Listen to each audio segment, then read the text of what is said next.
BJP সরকার hat trick করার পর এখন হ্যাট্রিক যেন সবকিছুতেই, আর হ্যাট্রিকের প্রবণতা চলছে। যেমন ধরুন, জলপাইগুড়ির কাছে রাঙাপানিতে একই জায়গায় 3 বার ট্রেন দুর্ঘটনা ঘটল। 2 বার ট্রেন দুর্ঘটনার পর ওই রাঙাপানিতে শুক্রবার রাতে লাইনচ্যুত হয় মালগাড়ি। স্বাভাবিকভাবেই প্রশ্ন উঠতে শুরু করেছে রেলের নিরাপত্তা নিয়ে। আর কেন রাঙাপানিতেই দুর্ঘটনা ঘটছে তা নিয়ে উঠছে প্রশ্ন। এ তো গেল একটা ঘটনা যেখানে হ্যাট্রিক হয়েছে।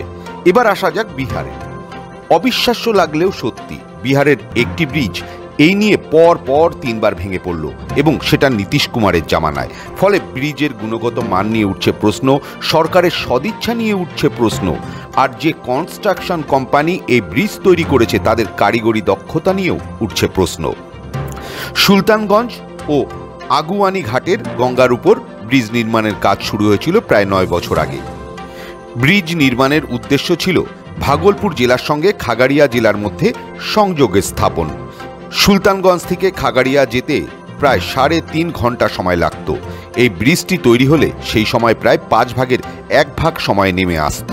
ফলে 2015 সালে ব্রিজ নির্মাণের কাজ শুরু হয়। 3.16 কিলোমিটার দৈর্ঘ্যের এই ব্রিজটি নির্মাণের জন্য তৎকালীন বিহার সরকার 1710 কোটি টাকা বরাদ্দ করেছিল। ব্রিজের কাজ সম্পন্ন করার জন্য নির্ধারিত সময় ছিল প্রায় 5 বছর, কিন্তু 9 বছর অতিক্রান্ত, এখনো পর্যন্ত ব্রিজের কাজ সম্পূর্ণ হয়নি। আর তারই মাঝে বিগত 2 বছরের মধ্যে এই নিয়ে 3 বার ব্রিজের বিভিন্ন অংশ ভেঙে পড়েছে গঙ্গায়। ভাগলপুর এবং খাগাড়িয়া 2 দিক থেকেই ব্রিজের কাজ চলছিল। উদ্দেশ্য ছিল মাঝখানে এসে 2 দিকের ব্রিজকে সংযুক্ত করে দেওয়া। প্রথমবার ভেঙে পড়ে 2022 সালে ভাগলপুর দিকের অংশ, 2023 সালে ভেঙে পড়ে খাগাড়িয়া দিকের ব্রিজের অংশ, আর শনিবার সকালে ভেঙে পড়ল ব্রিজের মাঝের অংশ।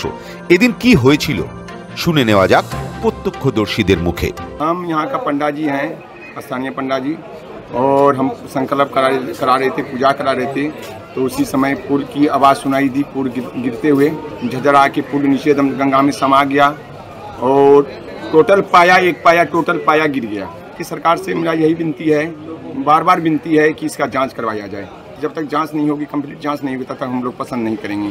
ये कितनी बार पुल गिरा है? ये तो 22, 23, 24 में भी गिर गया, 3 साल भी गिर चुका है। घटना है कितनी बार? 3 बार।